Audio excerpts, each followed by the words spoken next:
submitted back on October 3rd with a memo. We have Mr. Javier Marin, our Economic Opportunity Director, and other community members or other team members here to discuss this. The PowerPoint is up on our screen. Let's get it up on the main screen and you can begin. Thank you, Mr. Chair. Good afternoon, Council. It's a pleasure to be here with you. For the record, Javier Marin, Economic Opportunity Director. We appreciate the opportunity to visit with you today. Some of the items we're going to be discussing today are in regards to opportunities that we're developing internally to support localized retail options in our most needy communities. To that end, we have partnered with the CRA,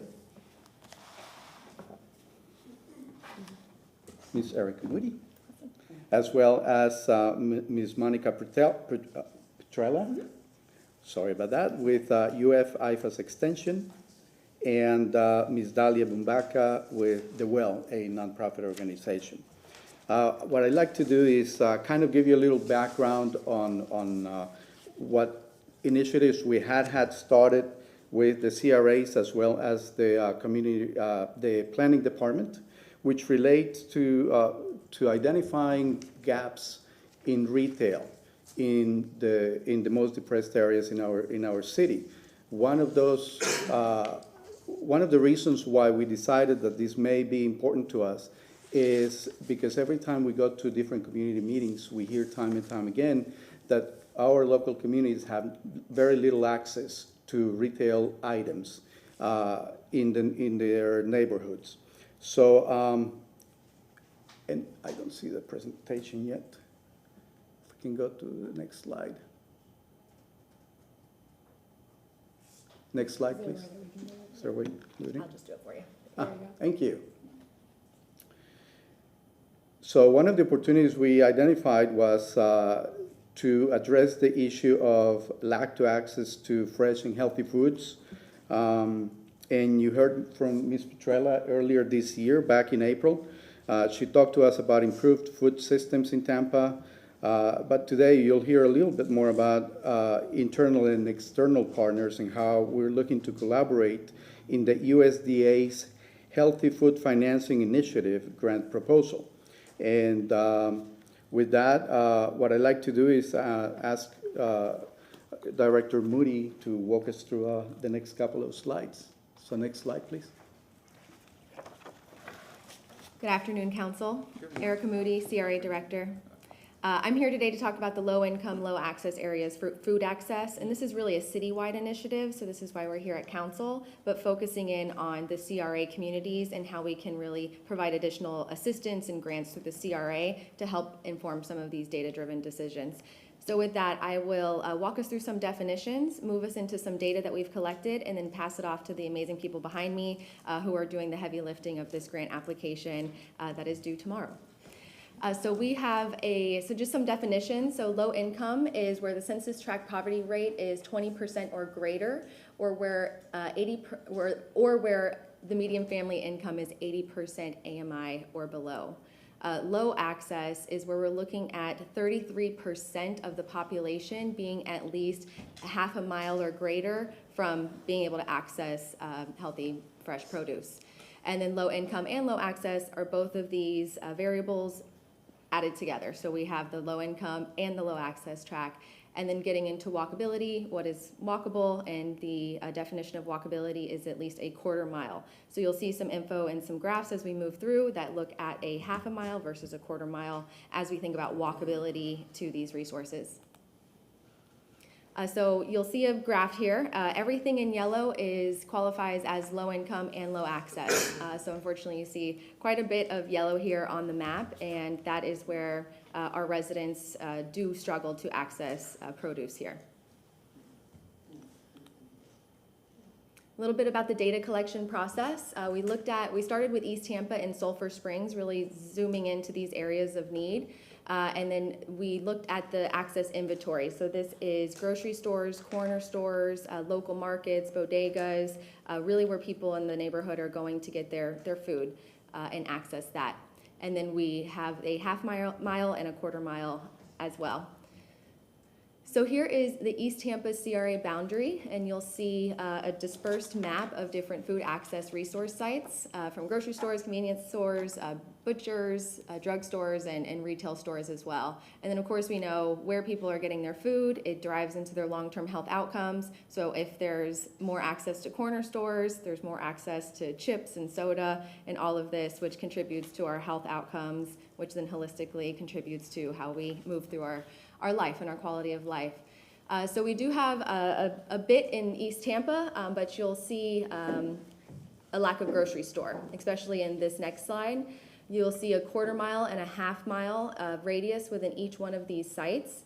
And you'll see the east side of East Tampa and the southern portion of the boundary, and everywhere in yellow is really where we're lacking access. So this helps us identify where the location would be best to put this retail assessment here. And we did the same thing in Sulphur Springs, but you'll see there's less access in Sulphur Springs. Then we have the same map here with a 1/4 mile and a 1/2 mile, and you'll see everything in blue is not walkable or accessible for the community. So this really helped us identify the locations and where we would go first to start to look for this retail and fill in the gaps here. And with that, I will pass it off so we can dive into the technicalities of the grant.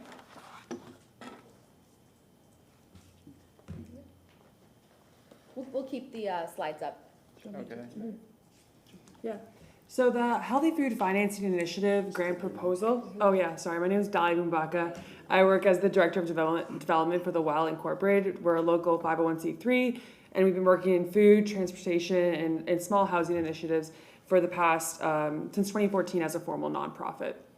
But I'm here today specifically representing our food work and the Healthy Food Financing Initiative grant proposal that we've been collaborating on with the city, and specifically the Office of Economic Opportunity and the CRA, as well as Hillsborough County's Extension Office, to create a collaborative model for how we can address some of these gaps in these communities. So the grant itself is focused on developing a food financing program with these partners. And what that really means is a body that can help catalyze kind of food retail and food enterprises in these in underserved neighborhoods. So as Erica mentioned, the deadline is tomorrow, and so we've had a large majority of this work completed already, but let's see what the 6 that is. So specifically, we're looking to apply for the capacity building activities. So really surveying the local communities and identifying these gaps through different tools that we have at our disposal. We really think this partnership is unique in that it will allow the city to really do a heavy lift of kind of what capacity looks like from a local government standpoint, as well as at the county level, to see how can we translate that to other neighborhoods that are underserved.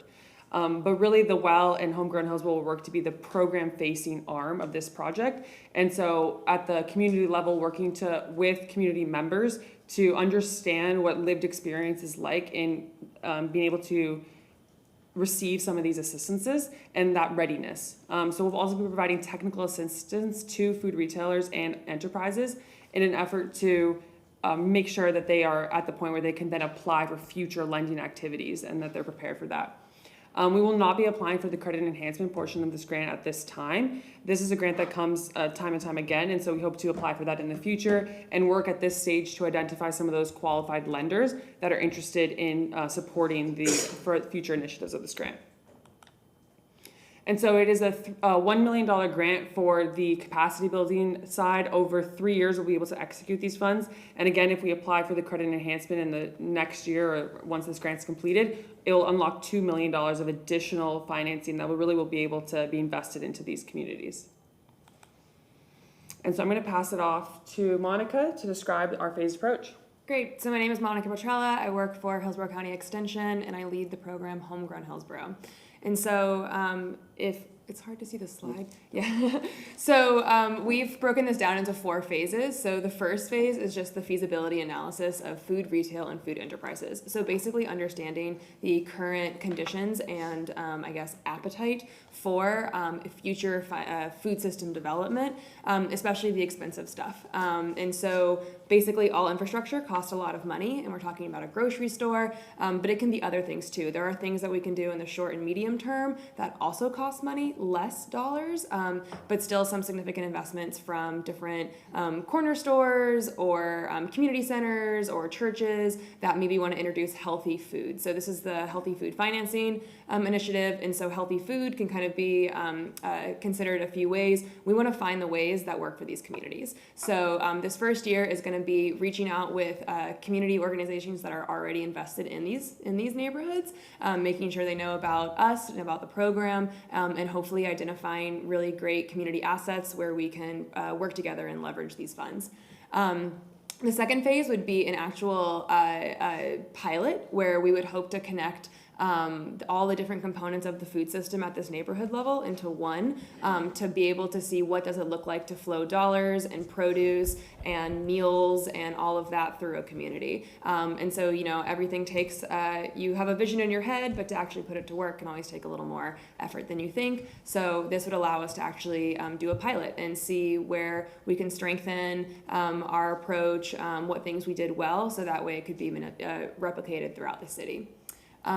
Phase 3 is, I think, leadership recruitment. What does that say? Food retailing and recruitment. Yeah. And so as much as we are invested in this neighborhood and these communities, ultimately these communities need to represent themselves. And so I am not an East Tampa resident, so it doesn't make sense for me to be the leader within East Tampa. So through this process, we're going to identify leaders, train them on various food system concepts, and like I said, really kind of pass on that knowledge so it can become this community culture where there's natural leaders that can help work at the future grocery store or help lead an initiative to transform what healthy food looks like in their own neighborhoods. And so that's going to be, those first few years we're working with these organizations. We're going to ask them to connect us to organic leadership that's already there, and we're going to help them speak the food system language and begin to kind of understand the concepts that it's taken us a long time to understand. Hopefully we can do that in a faster manner. And then phase 4 is identifying what to do next. So in anticipation of those actual credit enhancement, there's a lot of money on the line, and we want to make sure that we are ready to receive that money. And so what can the city do? What incentives already exist? Tax increments. There are other national financing programs that we could leverage here. Who needs to be involved? Those kind of discoveries and explorations. So that way we can apply for the actual credit enhancement, big dollars, big infrastructure kind of stuff. Mm-hmm. And so to put in perspective, Council, our intention, our first step is going to be to develop some strategies that we can utilize in these two neighborhoods, specifically the Sulphur Springs area and the East Tampa CRA. Once we are able to deploy and tweak the programs in these two areas, then what we'd like to do is implement them throughout the city. Now, again, to put it in perspective, there are about 105 census blocks that are affected by low-income, low-access to fresh foods in Tampa, and that represents about 81,400 people. So we think this is a very, very important program. It's important to be able to work with our partners, and in our view, the fact that we're able to develop the program throughout the next 3 years will give us the opportunity to, again, test, utilize these pilot areas as the first steps, but then, again, deploy it throughout the city. And with that, we are ready to answer any questions you may have. Thank you very much, and thank you for Council Member Vieira for bringing this up. This is a huge issue, food insecurity, access to food. And one of the charts that you showed in the Sulphur Springs area, I noticed that there's like a Walmart neighborhood market there at Florida Avenue, south of Bush, and then at Waters, you have, I think it's a U-Save, or it used to be at one point, but beyond that, that area is barren of fresh food sources, other than the occasional convenience store. I know that this may not be a popular idea and it's a CRA issue, but I was thinking about proposing the creation of a new CRA, which I know is more complicated than me just making a motion, but a CRA for Sulphur Springs. I was just there yesterday, and just driving around, and it needs so much help. It's a beautiful neighborhood, but why we don't have a CRA there? And there's a slum and blight that we need to access and fix and work on. Maybe that's something that I'll bring up in the future. Again, I know it's more complicated, and I know it's not the most popular idea, but it's an area, as seen in this chart. East Tampa, there were opportunities there to 22nd Street, Hillsborough Avenue, but then that southeast quadrant of the image that you showed, it's invisible, and that's a lot of residential in that area. So that's a greater, a broader discussion that we can have. So who had their hand up first? I'm going to go Vieira, Carlson, and Anderson. Thank you very much, Mr. Chair, and I wanted to thank you all for your presentation. When I see y'all speak, it's y'all are obviously very idealistic public servants who are in the what I call the do-gooder business, and I say that in the most positive way. I would consider myself a do-gooder as well, and there's nothing more honorable than people who go into the public sector to give back to marginalized communities and give people a voice, and that's what this is all about. And this is something that I think should be very, very exciting for all of us. I think that having a goal of, by the time we leave in 2027, of having a grocery store in East Tampa is something that we should all get behind. It's something that's very, very exciting. I latched on to this because I'd heard, I guess it was in the old council, some folks were speaking on it, and it just dawned. I counted the number of grocery stores where I live, and I think within 15 minutes there's like 12 or 13, maybe more. And if I didn't have a single one, I'd be really, really angry. And I would wonder where my local government is in making that happen. And when I mean making that happen, again, my vision for this is using robust city CRA dollars to make this happen, but to create a bridge, right, where the private sector can invest in this area for a sustainable, long-term grocery store that is going to be successful. And we can do that by leveraging not just public dollars, but public excitement and public optimism by making this a really, really big goal. And this really comes down to a philosophy of what government is here for. I always believe government is here to do for people what they can't do for themselves, but in areas of what I call respect and dignity. Getting good health care when you're sick, respect and dignity. Having good quality housing, respect and dignity. Having a public school so that you can have upward mobility in your life. That's respect and dignity. Job training, all these different kinds of things. And having a grocery store in your neighborhood. That's something, if you got a community like we do in Tampa and across many communities in the United States that have been left behind and marginalized, where there's not even a grocery store, that is a call for an understanding of neglect, right? And that's what we have here, where the private market has not been able to provide in this community what the private market should, so government needs to make a way. And that's what this is all about. So again, I'm committed to investing, again, within reason, right? Whatever we need, whether it's from the CRA, whether it's from the City of Tampa, to make sure that we can get a grocery store here in East Tampa. I think that's something that we can all get behind. So my question to y'all, after all my pontificating, is what do you need from us? Because we have it coming back in the CRA. What do y'all need from us at this point to help empower you to do what you can? Because we're also talking about Sulphur Springs. Chairman Maniscalco brought up Sulphur Springs, which is of course not in the CRA. So what do y'all need from us acting as City Council to help move this forward, if you can answer that? Thank you, Councilman Vieira. So the answer to your question is the planning department is actually working on a community analysis for Sulphur Springs, and for now we are kind of in the planning phase. Mm-hmm. So we plan to come back to you. I think between now and probably March, we would have very solid idea of how we want to implement all these tactics. Thank you.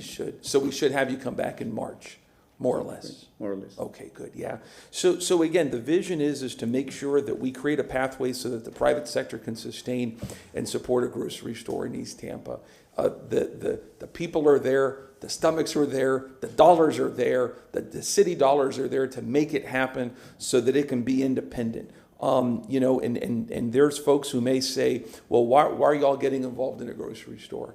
And when I say a grocery store, I'm not talking about the city of Tampa running a grocery store. I'm talking about the city of Tampa doing what it can to create a pathway so that the private sector can help produce a grocery store through third-party partners. But again, if that was your community and you didn't have a grocery store, you would ask, where's my city? Where's my local government? The folks that I pay taxes to, why aren't they helping to create spur private sector innovation and enterprise and vigor in that area so that we can have this sign of, again, dignity and respect? So that's what this issue is all about for me. So I guess, should I make the motion? Wait, Councilman. Or at the end. Councilman Henderson. That's fine. Yeah, I'll take a tangent for a second because Chair mentioned it, but I've said before I'm 1,000% against any new CRAs anywhere. All my time's up already. 30 seconds. You I'm disagreed. I'm against a new CRA anywhere. I think that CRAs are for lazy policymakers. If we create a CRA around Sulphur Springs, there's going to be zero new money that we won't already have. The reason why people create CRAs is because they want massive development, and the way you get massive development is you subsidize it. And that model is all about gentrification and all about big development. As I've said before, if Sulphur Springs wants 20-story condos along the river, fine, then we'll create a CRA because that's what they're for. But we could create, we'll have a discussion today, we could create a model, we could say within this geographic boundary, whatever the tax increase is for the next 3 years, we'll commit as city council, hopefully the mayor's support, that we'll spend that money just on Sulphur Springs. Or we don't even have to do that. We can say, what does Sulphur Springs need? And we can dedicate money there. A CRA by itself won't create any new money. What we need to do is be disciplined to put the money there. We're going to be lucky with the attitude of the legislature and a lot of citizens. We'll be lucky to hang on to the CRAs we have right now over the next few years because the legislature wants to get rid of them. Let's please look at other options. The problem with the CRA is it's long-term and it's all about real estate development. We can figure out other solutions for Sulphur Springs and other areas that need them. We could say if we move half the money out of downtown, we could say we want over the next 3 years for 20% of it to go to Sulphur Springs. I would fully support that. And that would be like $5 million a year. That's more than the CRA would generate in 10 years probably. I mentioned before, years ago, I was involved, I was working with Cash and Carry when they went into Tangerine Plaza in St. Pete. And I don't remember what the subsidy was, but when the subsidy ran out, they left. And then Walmart came in, and when the subsidy ran out, they left. The subsidies of big retailers don't work. They're massive amounts of money, and they don't work. You know, there are other models of subsidizing big retailers. But what I would really suggest, and I think Councilmember Villar was kind of alluding to this, is that we focus on the small one. You guys call them bodegas. I think the map, when it says convenience stores, it gives a misrepresentation of what it is. Mm-hmm. Yesterday, I took a tour of the food marts in East Tampa, and what people in South Tampa call a convenience store is different than what I saw yesterday. And instead of spending, you know, we have one big developer with lots of money who's asking us for $5 million for a grocery store, and they just want us to write a check. I asked one of the intermediaries, what if we bought the office condo for that and then leased it at a subsidy, because then at least we would have equity. And they said, no, we just want a handout. Okay, I don't agree with that model. Instead, we could go to some of these small food marts that are family owned, and one of the guys yesterday said, I'm trying to get another cooler so I can put deli meat. I need another cooler so I can put fresh produce. Okay, well that would cost us what, $5,000 or $10,000 if we supported that. One of them has a big piece of land around them, and you could conceivably build an affordable housing complex all around it, and it could monetize the family's property, and then you could help use that money plus some small subsidies to renovate the building and build it out. I think the strategy has to be because we have to hit a lot of neighborhoods, and even with the CRA, we don't have enough. It's no good if we put one Publix in the middle of East Tampa. That's not good enough. We need access to people so that ideally they can walk to their food mart. Some of them we need code enforcement and police, like we did with a case a couple weeks ago that I shouldn't talk about. But we need to focus on these family-owned businesses. With small amounts of money, we can help them grow. But we need to build them around neighborhood commercial districts. And there are lots of places in our CRA districts where we can build neighborhood commercial districts. We build density, we build coffee shops with co-work space, we build affordable housing, we build transit hubs. There are lots of things that we can do. So I think we can accomplish the goal of bringing the food people need with that. The last thing I'd say is I didn't hear anybody mention community gardens. And let's be sure to remember the community gardens and other sources of fresh food as well. Thank you. Ma'am. Yes, ma'am. Thank you, Chair. Since this is about the grant, I wish you well with the deadline coming up as tomorrow. We have this challenge, and this is just one way to address it. Of course, CRAs began because of systemic disinvestment. So that's why I'll just say that. And I agree with you that Sulphur Springs needs some love some kind of way. And I don't know how, but we definitely need to start talking about that in a bigger way. But as for you all, what you've done collectively and individually, I know it's taken up an enormous amount of time to put the data together. And I just send you and wish you well. Cross your fingers. And you come back and we have a great celebration because we're going to be awarded this grant because of your hard work. So thank you. Yes, ma'am. Yes, ma'am. Thank you, and I agree. I have good feelings. We have a good luck with grants in this city. So I'm hoping that we get the grant, but if not, we do have funds that we can work on. I'm excited about the idea of grocery just in a whole different, in a wide variety of ways. And I agree with Councilman Carlson in that the most successful groceries are probably going to be small and targeted. And growing up in Gainesville, we have a great community grocery store called Ward's. And Ward's sells literally every piece of an animal and every kind of vegan anything you want. It is truly a melting pot of the entire community. They also buy extra produce from farms around the area, but they don't sell it if people don't buy it. So we're not talking about a Publix, we're not talking about a Winn-Dixie, we're talking about a really targeted space. And I think that's the kind of idea that we're looking for, a very targeted. It's also where the best plants are sold. Yes, so I see it. yeah, I was just up with my mom this weekend and I brought home too many plants, but that's what my husband would say. Also though, in addition to that, looking at Tangerine Plaza and lessons learned, and I think that's one of the lessons learned is that we have to talk about smaller targeted stores based on what people in the community want, which is why I think this grant is so fabulous, because you're talking to the communities about what they want in their areas. So as we're helping either build up these corner stores or create corner stores in areas where there aren't, what we choose or how we help people put that type of food in there and how we connect people. Another thing I would love to look at if we ended up with land is, and we were able to, build a corner store for someone, to also have a community center next to it that could focus on cooking classes and nutrition and all those things that people really need.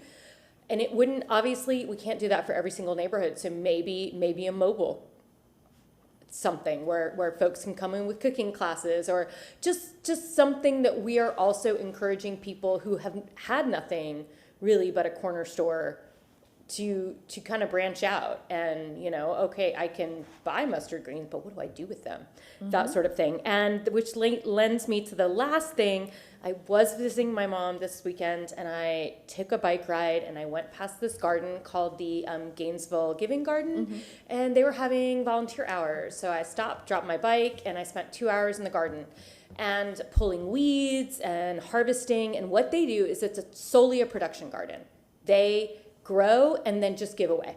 And they don't do the giving away themselves.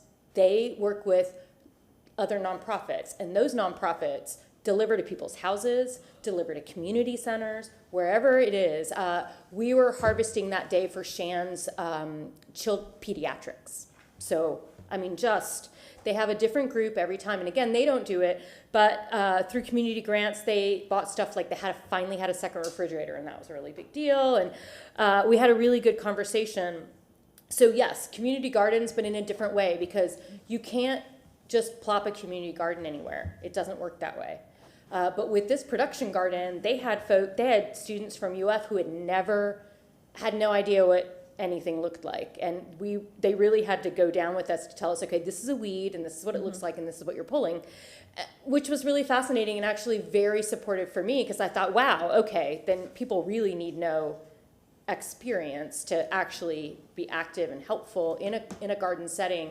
And we, as some members of City Council, went to Feeding Tampa Bay yesterday, and that was another experience where no experience necessary. They teach you everything you need to know right there. Just gave me a huge positive for how we can move forward to have food access kind of everywhere.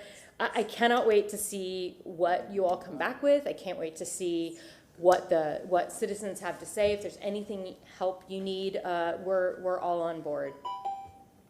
Councilmember Vieira, would you like to make a motion? Sure, if I may, to have this come back in the first week in March, and like Councilwoman Hurtak said, there's a lot of exciting things happen. I know we're meeting with one nonprofit on this to try to move this forward, so we'll see something forward by then, I'm sure. So the first week of March, yes, ma'am, if that's good with y'all, and as always, if y'all need more time, just let us know.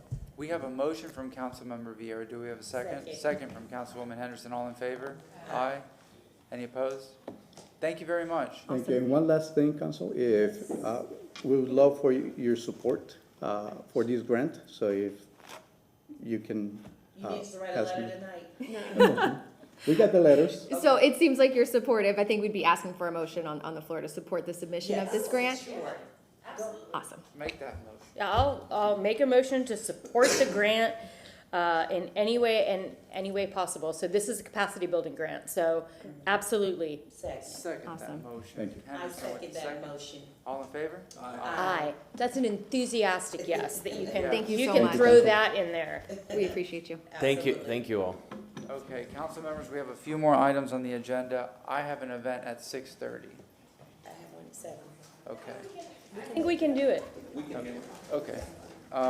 Item number